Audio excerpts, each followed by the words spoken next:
Desember selalu identik dengan Natal.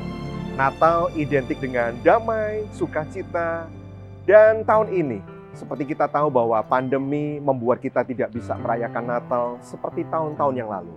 Maksudnya kita tidak bisa mengadakan sebuah pesta, perayaan di gereja kita masing-masing.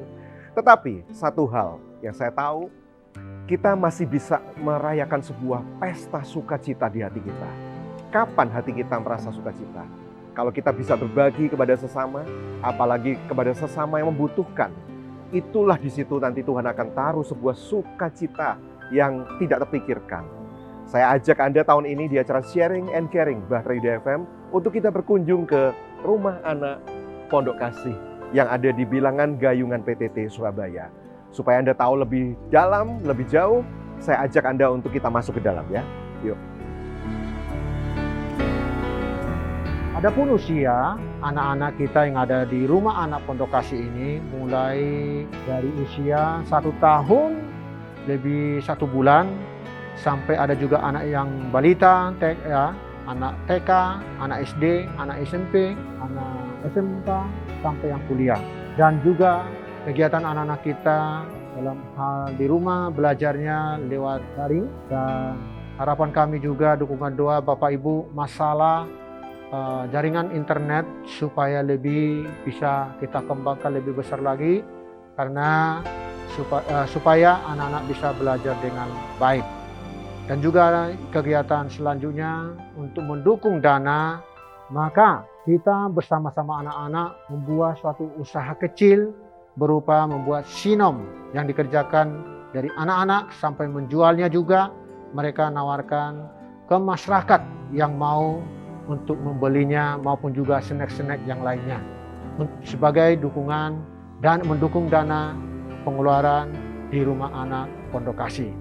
Meskipun dalam masa begini anak-anak kita di Rumah Anak Pondok Kasih bisa mendapat prestasi lomba teratur tradisional lewat online di tingkat Asia Tenggara. Saya Charles Siagian melayani di Rumah Anak Pondok Kasih sudah hampir 10 tahun lebih. Tapi saya bersyukur melihat peranan Rumah Anak Pondok Kasih ini luar biasa dan bisa jadi berkat bagi orang-orang yang membutuhkan pertolongan seperti keluarga atau ibu yang tidak menghendaki anaknya karena kebanyakan di luar nikah.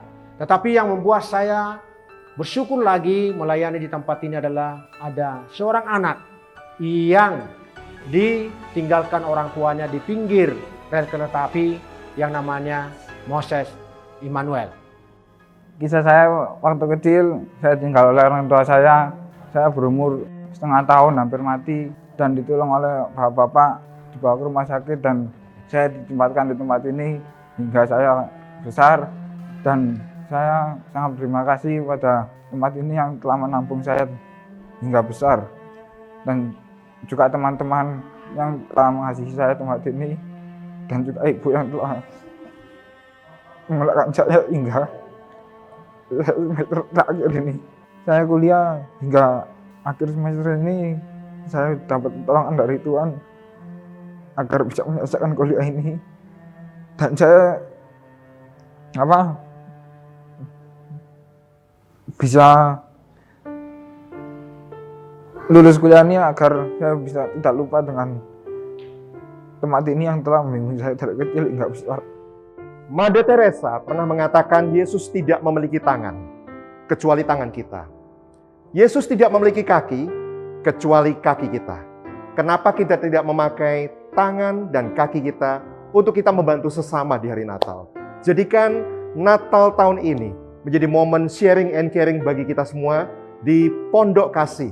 Saya mengetuk pintu hati Sobat Bahtera Yuda semuanya untuk kita sama-sama mewujudkan visi mengembalakan dengan belas kasih, misi tampung, bimbing, dan utus dari Pondok Kasih ini.